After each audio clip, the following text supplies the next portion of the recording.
नमस्कार, स्वागत है आप सभी का। आप देख रहे हैं एनएमएफ न्यूज। आपके साथ मैं हूं नमिता चौधरी। लोकसभा चुनावों के नतीजे तो आए और बीजेपी को जीत भी मिली, सरकार भी बन गई, कैबिनेट का विस्तार भी हो गया, लेकिन यूपी में बीजेपी का जो प्रदर्शन रहा वो चर्चा का विषय बना। और सोचिए, यूपी में तो बीजेपी की हार तक कहा जाने लगा है। बात करें समाजवादी पार्टी की तो जबरदस्त प्रदर्शन समाजवादी पार्टी का देखा गया। 5 सीटों से बढ़ोतरी होते हुए अगर 37 सीटें यूपी में समाजवादी पार्टी को मिली है, वोट परसेंटेज बढ़ा है, तो निश्चित तौर पर बीजेपी के लिए यह खतरे की घंटी है। योगी आदित्यनाथ को भी अब सोच विचार कर लेना चाहिए। और सबसे बड़ी बात, देश में तीसरे नंबर की पार्टी बनकर उभरी है समाजवादी पार्टी, और ऐसे में इसकी चर्चा होनी लाजमी है। अब ये सारी चीजें तो हो गई हैं एक तरफा, लेकिन अब अखिलेश यादव को अगर आप योगी आदित्यनाथ की तारीफ करते हुए सुने तो निश्चित तौर पर आपको थोड़ा सा झटका लगेगा, क्योंकि समाजवादी पार्टी के मुखिया एंटी योगी माने जाते हैं, योगी के कट्टर राजनीतिक दुश्मन माने जाते हैं, और अगर वो योगी की तारीफ करेंगे तो फिर चर्चा तो होगी ही।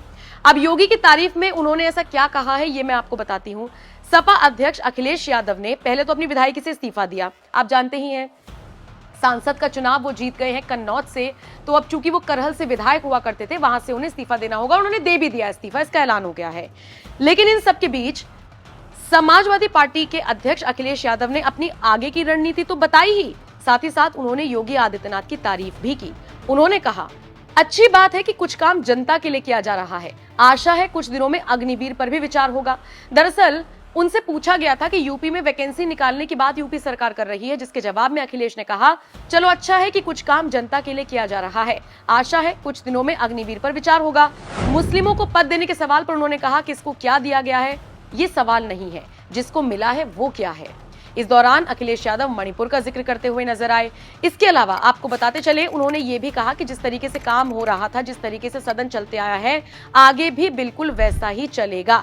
जनता और संविधान के मुद्दे पर हम सरकार को हर मोर्चे पर घेरेंगे।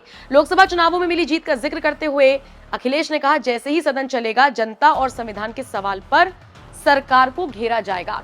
देखा जाए तो Akhilesh Yadav full action mode में है, लेकिन इसका असर बीजेपी पर कैसे होगा, योगी आदित्यनाथ सरकार के कामकाज पर कैसे होगा, ये देखना दिलचस्प होगा। अब आप इस खबर को लेकर क्या राय रखते हैं, कमेंट करके जरूर बताएं।